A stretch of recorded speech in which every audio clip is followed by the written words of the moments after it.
Hi friends, welcome back to my channel. ఈ స్టోరీకి writer SNMR Sridhar గారండి. శ్రీధర్ గారి అన్ని స్టోరీస్కి కాపీరైట్స్ వర్తిస్తాయి. ఆయన పర్మిషన్ లేకుండా అర్జున్, అమృత, అరవింద నేత్రే కాదు మరే స్టోరీని కూడా యూట్యూబ్ ఛానల్లో కానీ మరే ఇతర సోషల్ మీడియా నెట్వర్క్లో కానీ అప్లోడ్ చేయడానికి వీల్లేదు. దయచేసి అలా చేయకండి ఫ్రెండ్స్. అలా చేసిన వాళ్ళు లీగల్గా చాలా ప్రాబ్లమ్స్ ఫేస్ చేయాల్సి వస్తుంది. అలానే ఫ్రెండ్స్, మీరు శ్రీధర్ గారి స్టోరీస్ని మరే ఛానల్లోనైనా వింటున్నట్లయితే దయచేసి నాకు కామెంట్ బాక్స్లో మెసేజ్ చేయండి. నేను రైటర్ గారికి ఇన్ఫామ్ చేస్తాను. ఆయన దానికి తగినట్టుగా యాక్షన్ తీసుకుంటారు. ఇక లేట్ చేయకుండా వీడియోలోకి వెళ్ళిపోదాం ఫ్రెండ్స్. ఎస్ఎన్ఎంఆర్ శ్రీధర్ గారు రాసినటువంటి అర్జునామృతం 163వ భాగం. నేను నిన్ను ఏం చేస్తానే, నీకు ఇబ్బంది కలిగించే పని ఎప్పటికీ చెయ్యను అంటూనే తన చీరకున్న పెన్స్ తీసి శారీ రిమూవ్ చేస్తుంటే తను ఎలా తిప్పితే అలా తిరుగుతూ బొమ్మలో తన చేతుల్లో ఇమిడిపోయింది అమృత. నులివెచ్చగా ఒంటిని తాకుతున్న నీళ్లకు శరీరమంతా హాయిగా అనిపిస్తుంటే అప్పటి వరకు తెలియని అన్కంఫర్టబుల్గా ఫీల్ అయిన అమృతకి రిలాక్స్డ్గా అనిపిస్తుంది. మరోవైపు అర్జున్కి మాత్రం దాదాపు 6-7 నెలల తర్వాత తన భార్యని నగ్నంగా చూస్తున్నా అతని శరీరం తన మాట విననంటూ మొండికేస్తుంటే ఎంత వద్దనుకున్నా తనలో కోరికలు చెలరేగుతున్నాయి. అతి కష్టంగా వాటిని అణుచుకుంటూ తనకి స్నానం చేయిస్తుంటే ఎత్తుగా తన చేతికి తాకిన ఆమె గర్భాశయానికి పెదవుల మీద సన్నటి చిరునవ్వు చేరి అతనిలోని కోరికలు నీళ్లు చల్లినట్టుగా చల్లబడిపోయాయి. అతి కష్టంగా వాటిని అణుచుకుంటూ తనకి స్నానం చేయిస్తుంటే ఎత్తుగా తన చేతికి తాకిన ఆమె గర్భాశయానికి పెదవుల మీద సన్నటి చిరునవ్వు చేరి అతనిలోని కోరికలు నీళ్లు చల్లినట్టుగా చల్లబడిపోయాయి. తను ఎక్కువ ప్రెషర్ని తట్టుకోలేదని కీర్తి చెప్పిన మాటే పదే పదే చెవుల్లో వినిపిస్తుంటే పూర్తిగా తన కోరికలకు కళ్ళెం వేసి తన స్నానం కూడా పూర్తవడంతో అమృతకి టవల్ చుట్టి తనని ఎత్తుకుని బయటికి తీసుకొచ్చాడు అర్జున్. తనకి మ్యాక్సీ వేసి తల మీద నిమురుతూ, ఇప్పుడు రిలాక్స్డ్గా నిద్రపడుతుంది, నిద్రపో అని చెప్పి నుదుటి మీద ముద్దు పెట్టి పైకి లేవబోతుంటే తన బనియను పట్టుకుని దగ్గరికి లాక్కుంది అమృత. ఏమైంది, ఏమైనా కావాలా? కాదన్నట్టు తలుపి, నీకేమీ అనిపించలేదా బావా? ఏమైనా అంటే? అదే బావా, నన్ను అలా చూసి నీకేం అనిపించలేదా? నా మీద నీకు అన్ని హక్కులు ఉన్నాయి. పైగా మనం ఇప్పుడు కలిసామో కూడా నాకు గుర్తులేదు. ఆ తర్వాత నువ్వే రోజు నా ఒంటి మీద చేయి వేసింది లేదు. మరి ఇప్పుడు నన్ను ఇలా చూసి నీకు అంటూ తల పైకెత్తగానే నవ్వుతూ, నీ మీద కోరిక కలగకుండా ఉండడానికి నేనేమైనా తపస్సు చేసుకునే మునినా? ఉప్పు కారం తింటున్న మనిషినే. అన్ని ఫీలింగ్స్ ఉన్నాయి. నిన్నలా చూశాక కంట్రోల్ చేసుకోవడం ఎంత కష్టమైందో తెలుసా? కానీ నా బేబీ కోసం తప్పదు. కానీ ఏమవుతుంది బాబా, నేను ఇలా బాధ పెట్టడం నాకు నచ్చట్లేదు.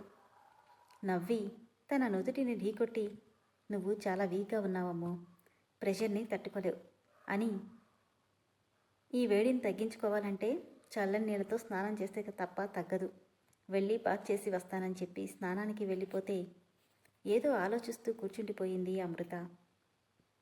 బాత్రూంలో 10 నిమిషాలు చల్లటి నీళ్ల కింద నిలబడితే కానీ మనస్సు శరీరం కంట్రోల్లోకి వచ్చినట్టుగా అనిపించలేదు అర్జున్కి.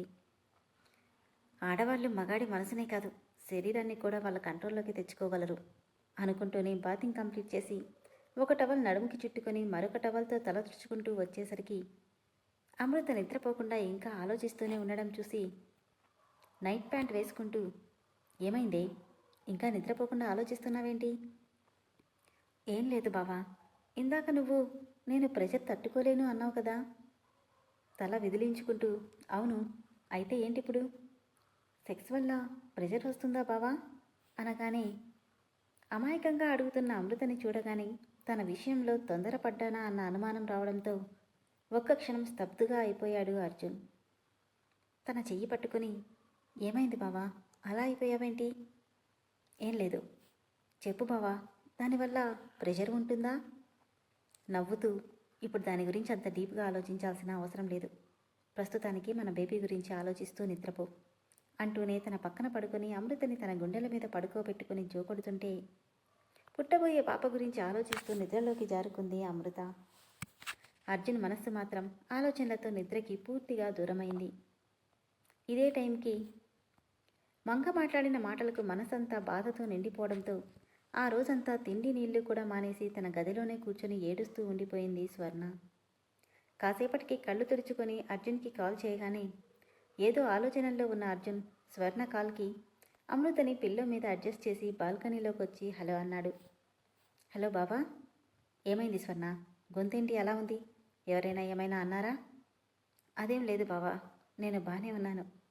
అయితే ఎందుకు ఏడుస్తున్నావు అనగానే, బావా అది అంటూ మంగ మాట్లాడిన మాటలన్నీ చెప్పింది.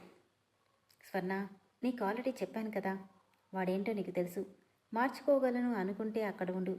నీకిష్టం లేని పని చేస్తే వాడిని 4 పీకే రైట్ కూడా నీకుంది. బలవంతంగా ప్రవీణ్ జీవితంలోకి నేను వెళ్ళలేను కదా బావా. కానీ నీ జీవితంలోకి బలవంతంగానే వచ్చాడు స్వర్ణ, కాబట్టి తప్పులేదు.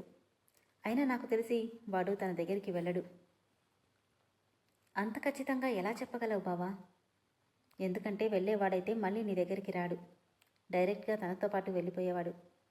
ఒకవేళ నిజంగానే తన దగ్గరికి వెళ్తే పాతకాలంలోలాగా మా ఆయన ఏం చేసినా కరెక్ట్ అని ఊరుకుంటావో, లేదంటే నలుగురికి ఇంట్లో ఒక మూల పడేస్తావో నువ్వే ఆలోచించు. ఈ విషయంలో నీకు నేను ఎలాంటి సలహా ఇవ్వను, ఎందుకంటే నువ్వు కరెక్ట్ డెసిషన్ తీసుకోగలవని నాకు నమ్మకం ఉంది అని చెప్పి ఫోన్ పెట్టేశాడు. తన ఫోన్ పెట్టేశాక ఏదో ఆలోచించుకున్న స్వర్ణ ఎప్పుడో రాత్రి 9 గంటలకి తలుపు తీసింది. ఇంట్లో ఎక్కడా ప్రవీణ్ అలికిడి కనిపించకపోవడంతో, అంటే నిజంగానే అక్కడికి వెళ్ళిపోయాడా అనుకోగానే ఒక్క క్షణం గుండె వేగం పెరిగిపోవడంతో ఉన్న చోటే నిలబడిపోయింది స్వర్ణ. వచ్చావా స్వర్ణ? ఏంటమ్మా ఇది? వాడి మీద కోపంతో తిండి తిప్పలు మానేస్తే ఎలా? పద భోంచెద్దువు కానీ అని భాగ్యం దగ్గరికి వస్తే, అత్తయ్య ప్రవీణేడి? బయట పడుకున్నాడమ్మా అనగానే, బయటున్నాడా? ఎంత చెప్పినా తినడానికి కూడా రాలేదు. పోతే పోయాడ్లే, వాడిక మారడు. నువ్వురా, నీకు అన్నం పెడతాను అంటూ భాగ్యం లోపలికి తీసుకెళ్ళింది. పరుగు పరుగున బయటికి పరిగెట్టింది స్వర్ణ. ఆ రోజు రాత్రికి మంగకి వస్తానని చెప్పిన ప్రవీణ్ దాని గురించి ఎప్పుడో మర్చిపోయాడు. ఎప్పుడూ తన పనులన్నీ చూసే స్వర్ణ ఎంతకీ తలుపు తీయకపోవడంతో అన్నం కూడా తినకుండా బయటే అరుగు మీద పడుకున్నాడు. కనీసం తలగడ కూడా పెట్టుకోకుండా చేతులు తల కింద పెట్టుకుని నిద్రపోతున్న ప్రవీణ్ని చూడగానే స్వర్ణ పెదవుల మీద తెలియకుండానే నవ్వు చేరింది. కళ్ళు మాత్రమే మూసుకొని ఉండడం వల్ల తను కనపాపలో పడుతున్న స్వర్ణ నీడకి ఎవరో వచ్చారనుకుని కళ్ళు తెరిచిన ప్రవీణ్కి స్తంభానికి ఆనుకొని నవ్వుతూ తన వైపే చూస్తున్న స్వర్ణ కనిపించగానే కోపంగా లేచి కూర్చున్నాడు ప్రవీణ్.